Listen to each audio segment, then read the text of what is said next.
जय श्री राम दोस्तों, आप सभी का हमारे चैनल में स्वागत है। आज हम श्रावण मास की शुक्ल पक्ष एकादशी के बारे में जानेंगे। इस एकादशी को पुत्रदा एकादशी भी कहते हैं।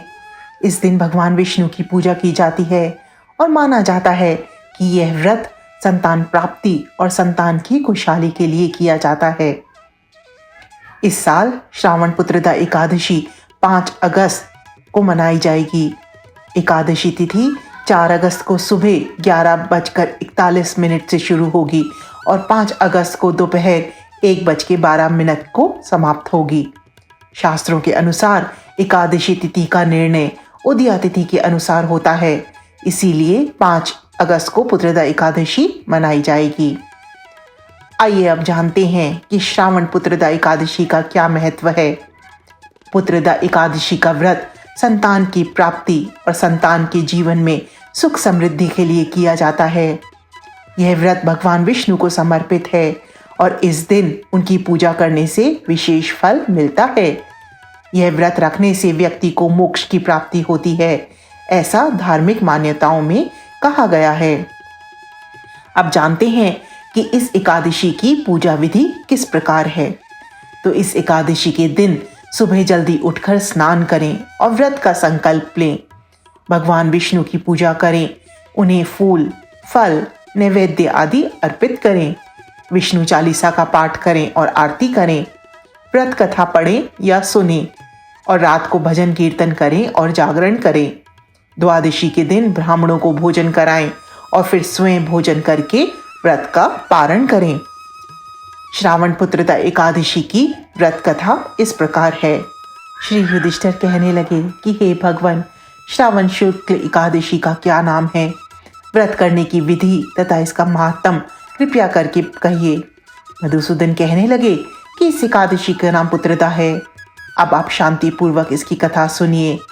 इसके सुनने मात्र से ही वायपेय यज्ञ का फल मिलता है। द्वापर युग के आरंभ में महिष्मति नाम की एक नगरी थी, जिसमें महीजित नाम का राजा राज्य करता था। लेकिन पुत्रहीन होने के कारण राजा को राज्य सुखदायक नहीं लगता था। उसका मानना था कि जिसकी संतान न हो उसके लिए यह लोक और परलोक दोनों ही दुखदायक होते हैं। पुत्र सुख की प्राप्ति के लिए राजा ने अनेक उपाय किए, परंतु राजा को पुत्र की प्राप्ति नहीं हुई। वृद्धावस्था आती देखकर राजा ने प्रजा के प्रतिनिधियों को बुलाया और कहा, हे प्रजाजनों, मेरे खजाने में अन्याय से उपार्जन किया हुआ धन नहीं है। न मैंने कभी देवताओं तथा ब्राह्मणों का धन छीना है। किसी दूसरे की धरोहर भी मैंने नहीं ली है। प्रजा को पुत्र के समान पालता रहा। मैं अपराधियों को पुत्र तथा बांधवों की तरह दंड देता रहा। कभी किसी से घृणा नहीं की, सबको सम्मान दिया है। सज्जनों की सदा पूजा करता हूँ। इस प्रकार धर्मयुक्त राज्य करते हुए भी मेरे पास पुत्र नहीं है, सो मैं अत्यंत दुख पा रहा हूँ। इसका क्या कारण है? राजा महीजित की इस बात को विचारने के लिए मंत्री तथा प्रजा के प्रतिनिधि वन को गए। वहां बड़े बड़े ऋषि मुनियों के दर्शन किए। राजा की उत्तम कामना की पूर्ति के लिए किसी श्रेष्ठ तपस्वी मुनि को देखते फिरते रहे।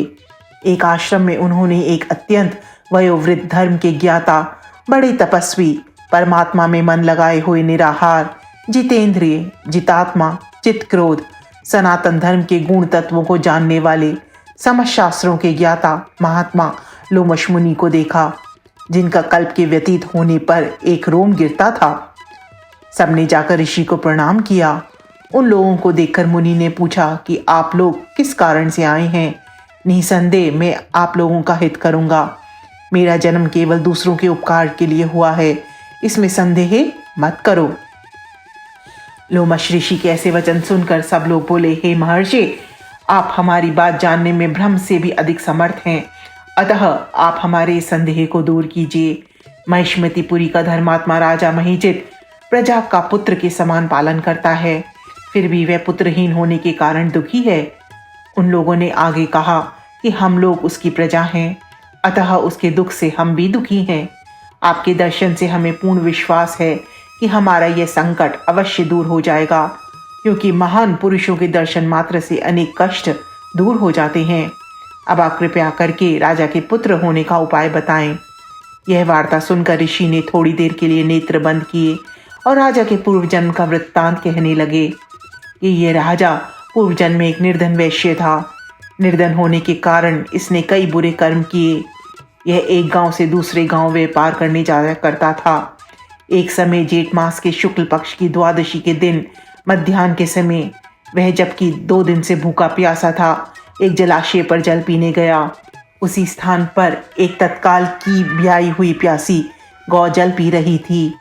राजा ने उस प्यासी गाय को जल पीते हुए हटा दिया और स्वयं जल पीने लगा। इसीलिए राजा को यह दुख सहना पड़ा। एकादशी के दिन भूखा रहने से वह राजा हुआ और प्यासी गौ को जल पीते हुए हटाने के कारण पुत्र वियोग का दुख सहना पड़ा। ऐसा सुनकर सब लोग कहने लगे कि हे ऋषि, शास्त्रों में पापों का प्रायश्चित भी लिखा है, अतः जिस प्रकार राजा का यह पाप नष्ट हो जाए, अब आप ऐसा उपाय बताइए। लोमेश मुनि ने कहा कि श्रावण शुक्ल पक्ष की एकादशी को, जिसे पुत्रदा एकादशी भी कहते हैं, तुम सब लोग व्रत करो और रात्रि को जागरण करो, तो इससे राजा का यह पूर्व जन्म का पाप अवश्य नष्ट हो जाएगा। साथ ही राजा को पुत्र की अवश्य प्राप्ति होगी।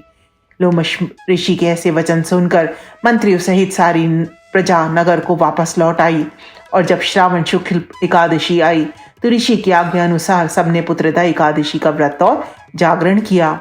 इसके पश्चात द्वादशी के दिन इसके पुण्य का फल राजा को दे दिया।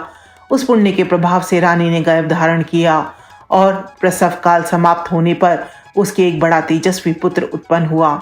इसलिए हे राजन, इस श्रावण शुक्ल एकादशी का नाम पुत्रदा पड़ा। अतः संतान सुख की इच्छा हासिल करने वाले इस व्रत को अवश्य करें।